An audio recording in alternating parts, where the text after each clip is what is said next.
Hai guys, selamat datang di channel Animanga Studio. Di video sebelumnya, kita diperlihatkan dengan adegan Rudeus dan Elena Lai setelah sampai di Monumen Batu, kemudian bersiap memasuki reruntuhan bangunan. Di video kali ini, gua akan menceritakan Rudeus dan Elena Lai setelah tiba di benua Begarito dan bersiap menuju suatu tempat bernama Bazar. Namun sebelum kita mulai, gua mau ngingetin untuk subscribe dan nyalain loncengnya, supaya kalian tidak ketinggalan video terbaru. Oke, tanpa banyak bacot, langsung saja kita menuju lanjutan ceritanya. Bersama dengan Elena Lais, Rudeus pun masuk ke reruntuhan itu. Terlihat tumbuhan-tumbuhan menjalar dari dalam keluar bangunan. Bangunan ini tidak begitu besar, hanya ada 4 ruangan. Mereka mengecek ruangan satu persatu. Ruangan pertama kosong, ruangan ketiga ada benda mirip lemari. Ada pakaian musim dingin di dalam lemari. Sepertinya itu adalah milik Orsted. Mereka terus berjalan hingga sampai di ruangan terakhir. Di sana ada tangga menuju ke bawah tanah. Elena Lais khawatir akan ada jebakan di sekitar tangga. Secara perlahan, mereka menuruni tangga. Rudeus mengikuti langkah Elena Lais. Ia memijak tempat yang barusan dipijaki Elena Lais. Meski di dalam tanah, tempat ini cukup terang. Setelah mencapai dasar, mereka sadar mengapa ruangan ini cukup terang. Di sana ada lingkaran sihir yang cukup besar. Lingkaran sihir ini memancarkan cahaya kebiruan. Elena Lais bertanya, "Inikah lingkaran sihir teleport?" Rudeus membalas, "Kemungkinan besar begitu." Elena Lais sedikit ragu, namun akhirnya ia memberanikan diri. Elena Lais menggenggam erat tangan Rudeus. "Sekarang kita pergi." Rudeus membalas, "Ya." Mereka pun menginjakkan kaki di lingkaran sihir teleport. Setelah itu, Rudeus merasakan sensasi hampir mirip seperti terbangun tiba-tiba dari tempat tidur. Rasanya seperti tersentak. Elena Lais melihat sekeliling. Ia bertanya, "Kita sudah berteleportasi kan?" Rudeus membalas, "Kurasa begitu." Rudeus juga mengamati sekelilingnya. Sama seperti sebelumnya, mereka sedang berada pada reruntuhan bangunan. Hanya perbedaannya, di sudut ruangan ada sedikit pasir yang menumpuk, dan di dinding tidak ada lagi tanaman yang merambat. Setelah itu, mereka pun meninggalkan ruangan bawah tanah dengan menaiki tangga terdekat. Saat mereka tiba di lantai pertama, Rudeus merasakan kenaikan suhu yang begitu cepat. Itu karena hembusan udara panas. Ada banyak pasir di sini, sampai-sampai tersebar di lantai. Dan juga ada sejumlah jejak langkah kaki yang masih tertinggal di sini. Mereka tidak tahu ini jejak kaki siapa. Mungkinkah itu adalah jejak kakinya Orsted? Di sini juga ada 4 ruangan. Setelah memeriksa semua ruangan, mereka pun pergi keluar. Di luar sangat panas. Wajah Rudeus terasa sakit ketika angin panas ini menerpanya. Di hadapannya terhambar pemandangan padang pasir. Namun, matahari sudah mulai terbenam. Sebentar lagi, malam akan tiba. Mereka pun memutuskan untuk menginap di reruntuhan ini sampai besok. Malam itu, ketika mereka sedang beristirahat di ruangan reruntuhan, tiba-tiba Rudeus mencium aroma yang manis. Pada saat yang sama, tiba-tiba jantungnya berdebar kencang. Setelah membuka mata, Rudeus melihat Elena Lais sedang tidur sambil memeluk pedangnya. Nampaknya dia tidak bisa tidur dengan nyenyak. Tengkuknya berwarna putih, tangannya juga putih dan lentik. Wajahnya mirip seperti Sylvie, tapi terkesan lebih dewasa daripada Sylvie. Posturnya juga melebihi Sylvie dan juga ramping, terutama lekukan tubuh dari pinggang ke pinggulnya.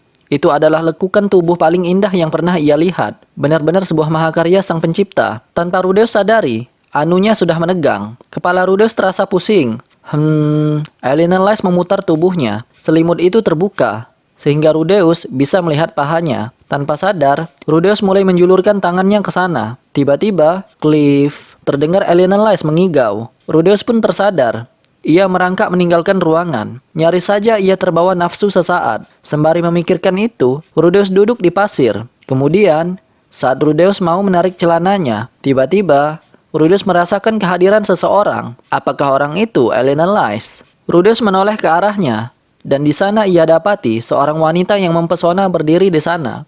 Meskipun hawanya sedang dingin, dia mengenakan pakaian seperti penari. Kainnya tipis, rambutnya pendek, dan Rudeus rasa warnanya hitam. Ujung rambutnya sedikit ikal. Karena tempat ini begitu gelap, agak sulit melihat warna kulitnya. Tubuhnya cukup indah, itu membuatmu ingin memeluknya. Itulah yang akan terjadi jika kau terlalu lama melihatnya. Dia meletakkan jari pada bibirnya, lalu dia menjilat ujung jarinya. Mata Rudeus terpikat pada gerakan nakal itu. Rudeus tidak bisa mengalihkan pandangan dari bibirnya. Kemudian, dia perlahan berjalan ke sisi Rudeus. Pada saat itu, Rudeus mencium aroma manis yang mirip seperti sebelumnya. Glek. Rudeus menelan ludahnya sendiri. Tanpa disadari, ada sesuatu yang menetes dari dagunya. Ternyata Rudeus mimisan. Dia mengulurkan lengannya untuk menyuruh mendekat. Rudeus meraih tangan itu seakan terjebak di dalam pesonanya. Tiba-tiba, Rudeus! Detik berikutnya, Rudeus mendengar teriakan yang menggema dari dalam reruntuhan.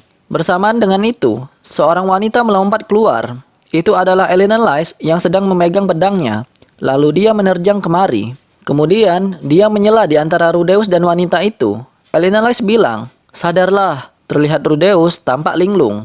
Elena Lys memasang kuda-kuda, kemudian menyerang wanita itu. Wanita itu melepaskan jeritan bernada tinggi. Kemudian kukunya yang panjang-panjang mulai bertumbuhan. Di depan mata Rudeus, fisiknya berubah dan sayap tumbuh dari balik punggungnya. Setelah mengepakkan sayap, dia terbang ke langit. Setelah itu, ia meluncur menuju Elena Lys. Dia menabrak perisai Elena Lys bersamaan dengan bunyi dentangan logam. Kemudian, wanita itu berguling ke tanah. Sesegera mungkin, Elena Lys menyematkan tubuh wanita itu ke tanah dengan injakan kakinya. Kemudian, Elena Lys menusukkan pedangnya ke tubuh wanita yang sedang meronta-ronta itu. Wanita itu mengeluarkan suara yang menakutkan. Dengan sigap, Elena Lys menusukkan pedangnya ke tubuh wanita tersebut berkali-kali. Dia pun mati. Di sana Rudeus menyaksikan adegan itu dalam keadaan linglung. Ia tidak mengerti apa yang terjadi. Sementara masih kebingungan, Elena Lys mulai menampar pipi Rudeus. "Sadarlah, dia sukubus." Rudeus membalas, sukubus?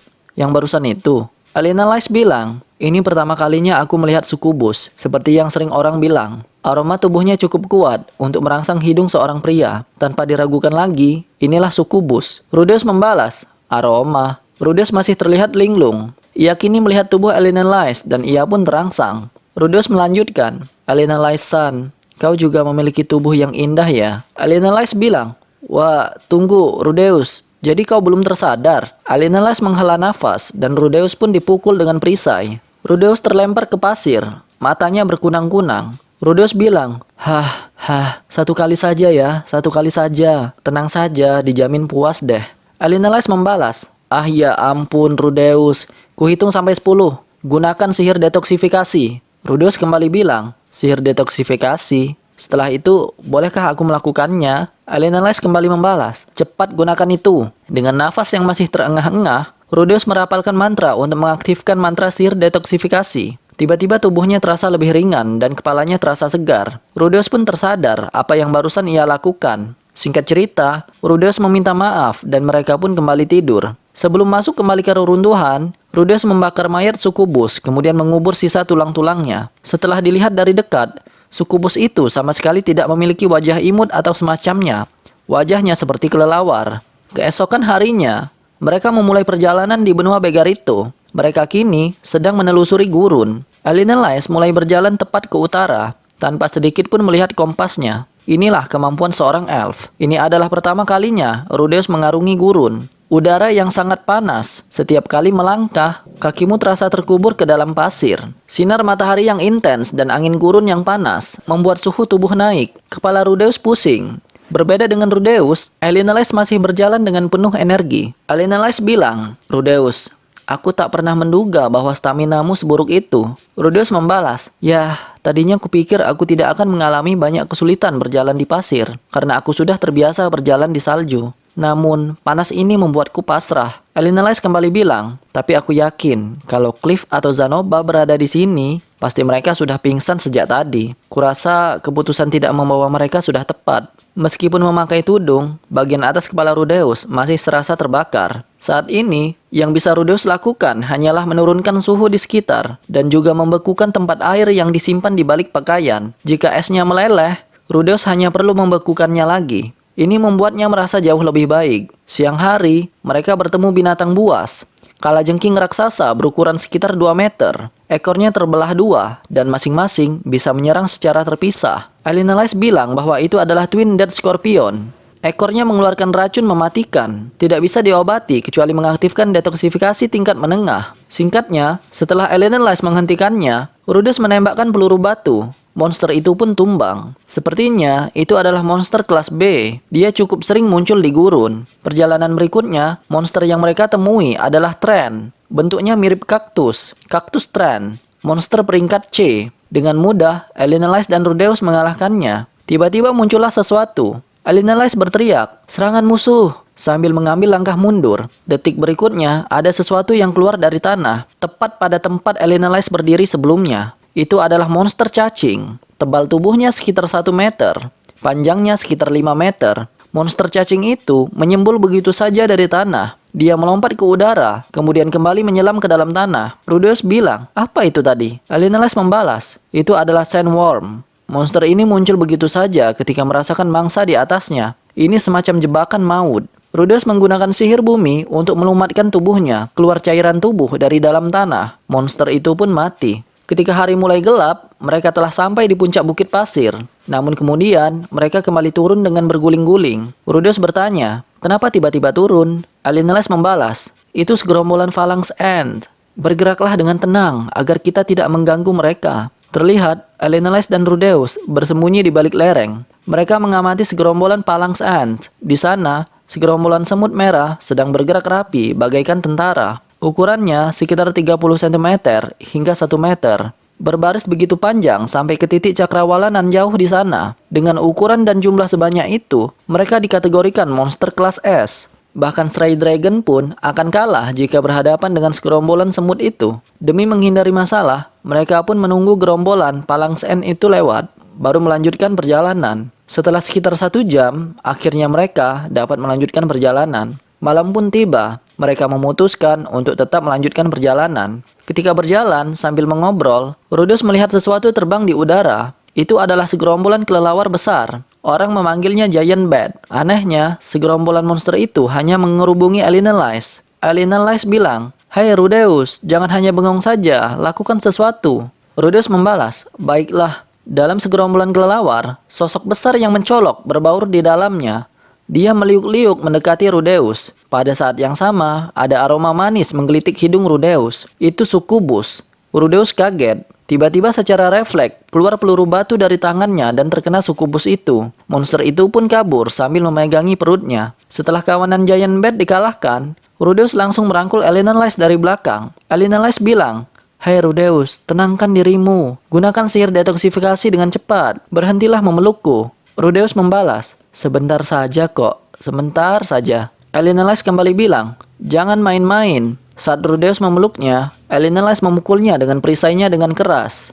Singkat cerita, dengan sihir detoksifikasi, Rudeus pun kembali tersadar. Monster bernama Sukubus ini memang merepotkan. Setelah itu, mereka masih akan menemui monster-monster lainnya. Hingga akhirnya, mereka memutuskan beristirahat untuk hari ini. Hari kedua, mereka melanjutkan perjalanan terus menuju ke utara. Banyak monster yang mereka tumbangkan selama perjalanan. Mereka harus lebih berhati-hati terhadap sandworm. Ada saat-saat di mana mereka lengah. Ketika sedang bertempur melawan Twin Death Scorpion, muncullah sandworm. Dia menelan Rudeus bulat-bulat, lalu berusaha menariknya ke dalam tanah. Rudeus sedikit panik, kemudian Rudeus segera mengaktifkan sihir Slice Wind, dan tubuh monster itu pun tercincang menjadi potongan-potongan kecil. Dengan menggunakan sihir bumi, Rudeus kembali ke permukaan tanah. Di sisi lain, Elena Lice terkena racun Twin Death Scorpion. Dia terkejut ketika melihat Rudeus dilahap oleh sandworm. Lutut Elena Lice terluka, dan wajahnya berubah menjadi ungu. Rudeus segera membunuh Twin Death Scorpion. Kemudian, menyelamatkan Elena Lice dengan sihir detoksifikasi tingkat menengah. Elena Lice bilang, "Teknik membunuh yang hebat.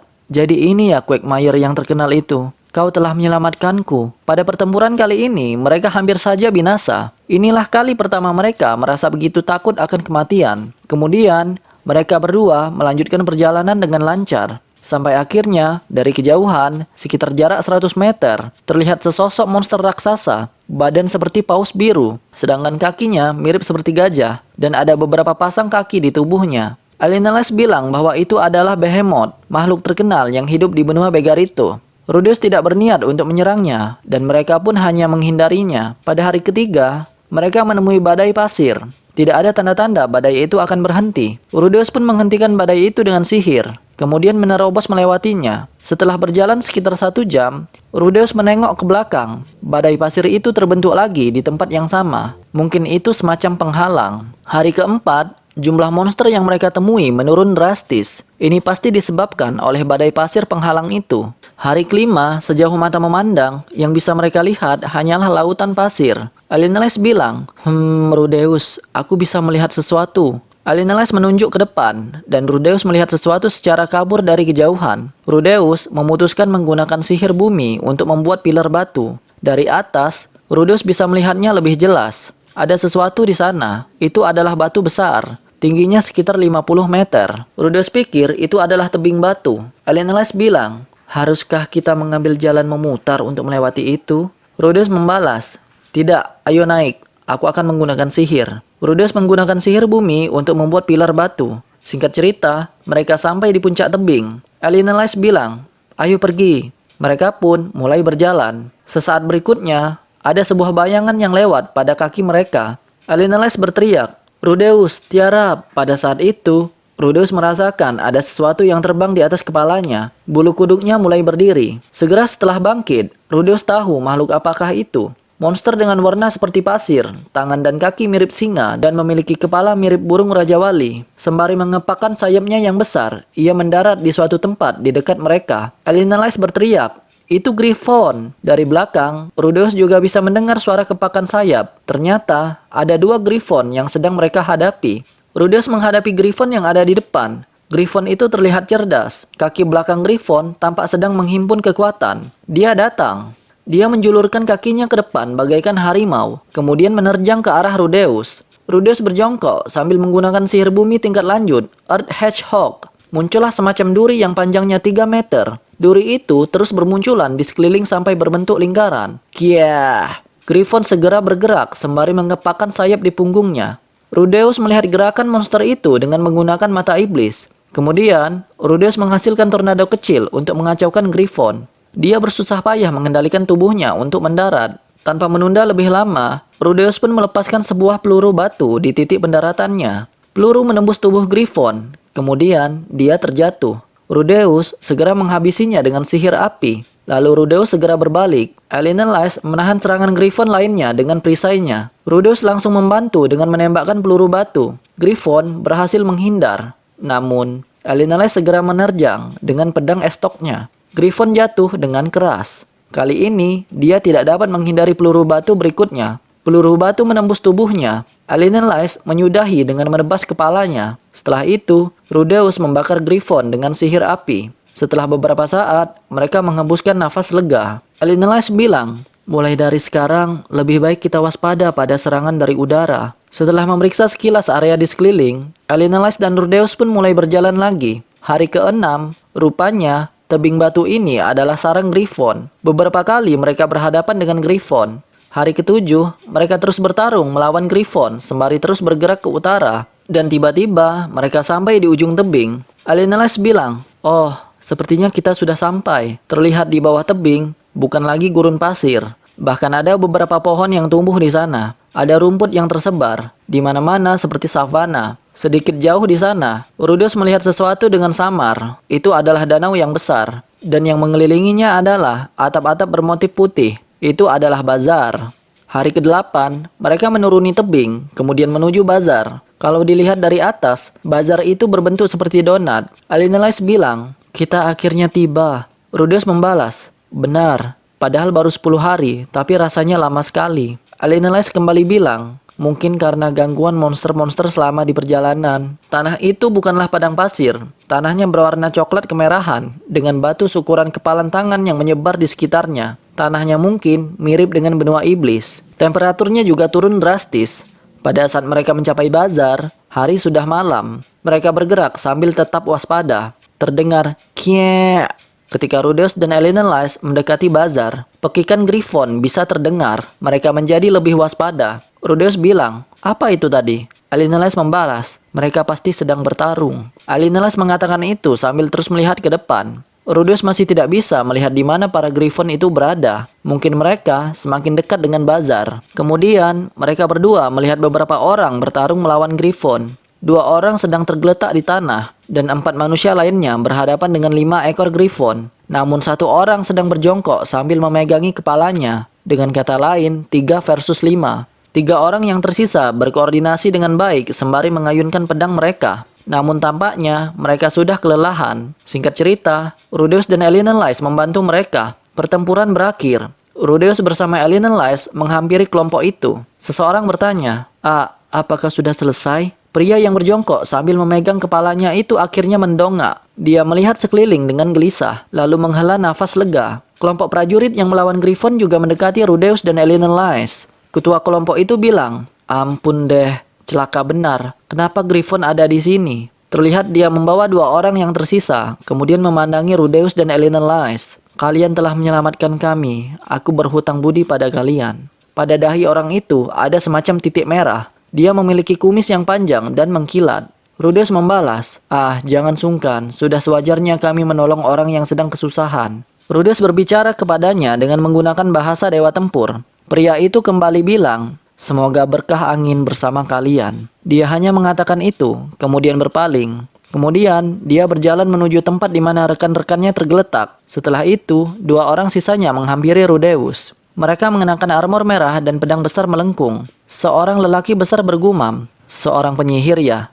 Jarang kulihat penyihir akhir-akhir ini." Ada tato besar di wajahnya dan juga penutup mata di mata kirinya. Tingginya hampir 2 meter. Umurnya mungkin sekitar 40 tahun. Di sisi lain, wanita di sampingnya bilang, "Bro, wanita ini mungkinkah dia sukubus?" Wanita tersebut mengatakan itu sambil menatap Eleanor Lys. Dia berkulit gelap, mengenakan pelindung dada dan rok, dan usianya mungkin 20-an tahun. Eleanor Lys tampaknya tidak mengerti bahasa mereka. Si pria besar memukul kepala gadis itu. "Bodoh, mana ada sukubus yang menemani seorang pria berpetualang? Apakah kau pantas berbicara seperti itu pada orang-orang yang telah menyelamatkan nyawa teman-teman kita?" Gadis yang dipukul itu merengek dengan suara yang menyedihkan. Pria besar itu mendesah. Kemudian, dia memandang Eleanor Lys dan meminta maaf.